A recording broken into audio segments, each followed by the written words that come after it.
이재명 대표가 지난 대선에서 검사 출신 현직 대통령과 치열한 경쟁자가 아니었다면, 이재명 대표가 원내 가반 의석인 야당 민주당의 현직 당대표가 아니었다면 윤석열 검찰이 과연 이렇게까지 무도하게 나왔을까?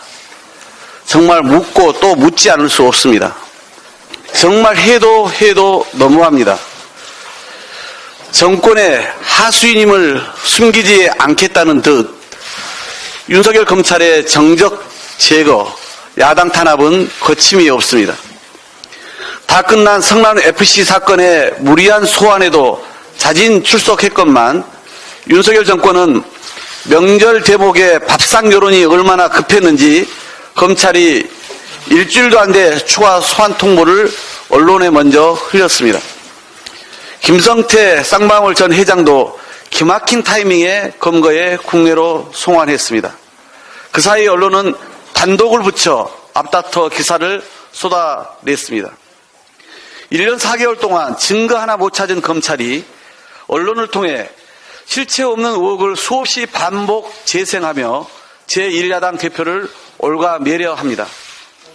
광고비는 후원금으로, 모르는 사이는 잘 아는 사이로 전원이 곧바로 사실이 되어버리는 누구라도 빠져나가기 힘든 검찰발 무한 루프입니다.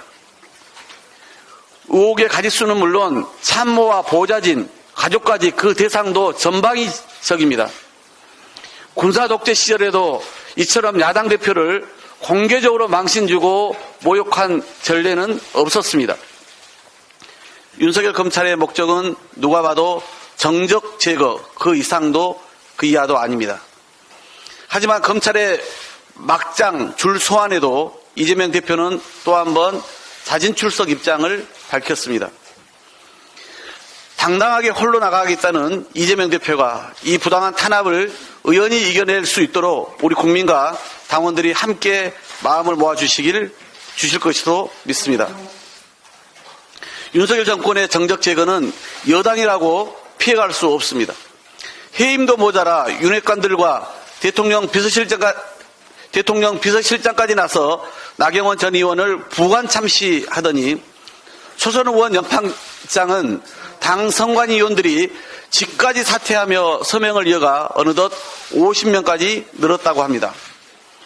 부끄러움도 영혼도 없이 총선 공천을 받기 위한 충성 경쟁으로 대통령의 홍위병을 자처하는 국민의힘 초선 의원들 행태 또한 너무 충격적입니다.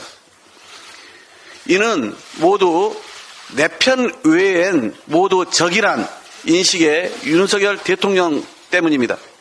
어제 주한 이란 대사관이 아랍에미리트 UAE는 이란의 두 번째 교역국이라며 UAE의 적은 이란 발언에 대한 우리 정부의 해명을 요구했습니다. 이뿐 아니라 이란 주재 한국 대사를 초치해 강력히 항의하고 NPT 위반 해명도 촉구했습니다.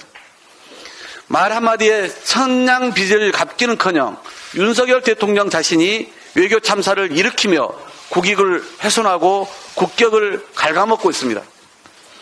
국민의 인내심도 바닥을 향해 가고 있습니다. 지금이라도 윤석열 대통령은 야당 탄압과 당권 장악을 중단하고 민생 경제의 위기와 국정 난맥상을 해결하는 데 집중하기를 촉구합니다. 어제 이태원 참사 국민보고에 참석한 전문가는 재난은 언제나 같은 얼굴을 하고 오지 않는다. 일선 실무자들보다 전체 시스템이 다양한 재난에 대응할 수 있도록 만드는 분들의 책임과 의지가 더 중요하다고 말했습니다. 이태원 참사를 겪으며 모두가 깨달았을 이 교훈마저도 정작 정부 여당 누구에게도 가닿지 못했습니다. 보호소 채택마저 거부한 여당을 제외한 채 야 3당이 유가족 대표와 함께 국정조사 활동을 마감하며 연 국민보고에는 역설적으로 철저한 진상규명을 다시금 다짐하는 자리가 되었습니다. 국정조사를 통해 정부 시스템 부재와 무능이 만천하에 드러났습니다.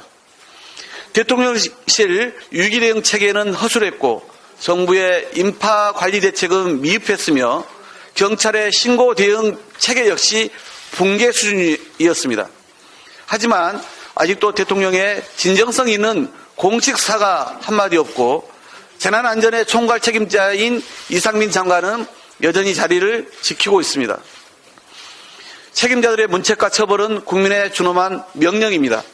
정치 도의적 책임뿐만 아니라 법이 정한 의무를 다하지 않은 책임자에게 반드시 상응하는 대가를 치르게 하는 것이 정의이고 도리입니다. 윤석열 대통령이 끝내 거부한다면 민주당은 국민의 이름으로 이상민 장관의 정치 도의적 법적 책임을 끝까지 묻겠습니다. 아울러 독립적 재난조사기구 신설의 근거 마련을 위한 법안 논의에 조속히 착수하겠습니다. 법안에는 조사기구 설치뿐 아니라 이태원 참사 수모 사업을 포함한 유가족 지원 내용도 담을 필요가 있습니다. 지금도 끊이지 않는 희생자와 유가족을 향한 반인륜적인 2차 가해 행위에 맞서 근본적인 방지책도 모색하겠습니다. 또한 참사 재발 방지를 위해 법 제도와 예산 등의 종합적 개선에 대한 국회 내 논의도 이어가겠습니다. 민주당은 이 모든 후속 조치 이행에 있어 유가족과 생존자의 목소리를 최대한 반영하면서 최대한의 노력을 다하겠다는 말씀을 드립니다. 이상입니다.